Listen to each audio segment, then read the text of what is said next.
Good day. Welcome to Daily News Update on Flip TV. My name is Oladipo. Reno Omokri, a former presidential aide to Nigeria's ex-president Goodluck Jonathan, has traced his essential background to Ile-Ife, Osun State. Reno, well known for his critic write-ups and analysis of Nigerian political and economic situation on social media and journals, revealed that during his encounter with an American couple on the train, he disclosed that his outfit, Ashoke dress, was the attraction to the couple, who asked him where he's from. Okay, so you asked me where I was from.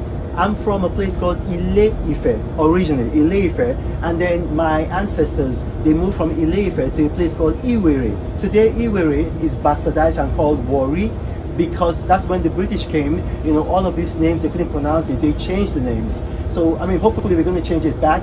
But Ile-Ife is one of the oldest civilizations in the world, and before you guys were smelting iron in Europe, we were smelting iron in Ile-Ife. So if you go to the British Museum, I don't know why it's there, they stole it from us. So these are the Ife bronzes, 1,300 years old. You can see the intricacy. So when the British came, especially to Benin, modern day Benin, they were so intimidated by the technology they saw, and they weren't happy that a bunch of black folk had this technology, so they destroyed Benin.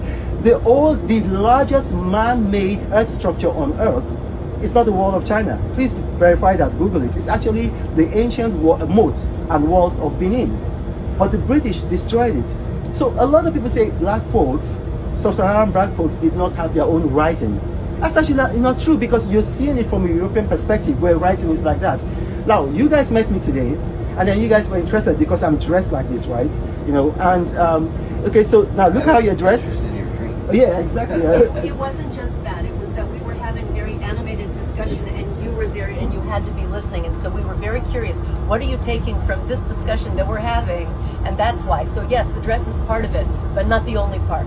Okay, so that's the thing, is like, we had our own form of writing, but because your own idea of writing was that it must be like ours. So like you guys met me today, right?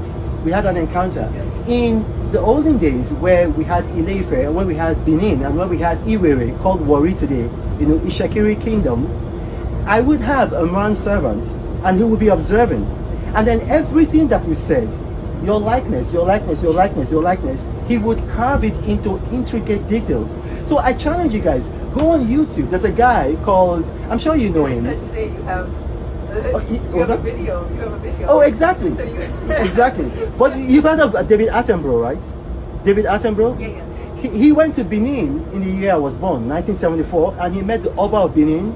And then he was trying to put this same question to the Oba of Benin about writing. And then the Oba of Benin brought a carving from, I think it was about 1611. And in that carving, he could actually tell where the Europeans came from. They came from Portugal, because that was how intricate the carving was. And then he saw a slave under the Oba of Benin's leg, and he asked the Oba of Benin, where was that slave from? And the Oba of Benin told him, oh yeah, he's an Igbo slave. And he asked the Oba of Benin, how do you know? He said, because of the tribal marks. That's how intricate our details were. And so Ile-Ife, if you read Numbers chapter 12 verse 1, Moses' wife, she was, they call it in the King James Version, Cushite. The New International Version, King James Version, they use the word Ethiopian. New International Version, Cushite. Other translations, they use the word black. She was actually a black African. If you read Exodus 18:24, her father was Moses' mentor and taught Moses everything that he knew. And that's why Jewish culture is actually a facsimile of Ile-Ife, black African culture. That's all on News Update. My name is Oladipo. Thank you.